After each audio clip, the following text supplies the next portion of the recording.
10 గంటల సమయంలో రాబడిన సమాచారం మేరకు ప్రొద్దుటూరు డిఎస్పీ మేడం యొక్క ఉత్తర్వుల మేరకు నేను, మా ఎస్ఐలు, మా సిబ్బందితో పాటు ఆర్టీపీపీకి పోవు దారిలో శ్మశానం దగ్గర అనుమానాస్పదంగా కొందరు వ్యక్తులు తిరుగుతున్నారని వెళ్ళి అక్కడ చూడగా అక్కడ కొంతమంది ఒక కారు, ఒక బైక్ పెట్టుకొని ఒక 8 మంది అనుమానాస్పద స్థితిలో కనబడితే వారిని మేము అదుపులోకి తీసుకొని విచారించగా వారు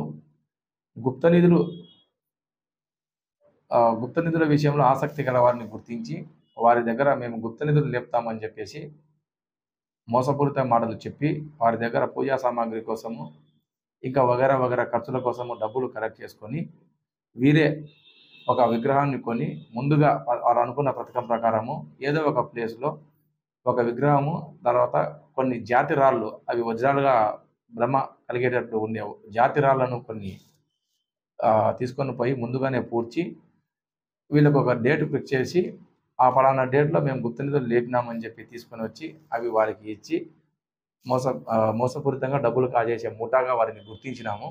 సో వారందరినీ అదుపులోకి తీసుకొని వారిపై కేసు నమోదు చేసి రిమాండ్ చేయడం జరుగుతుంది.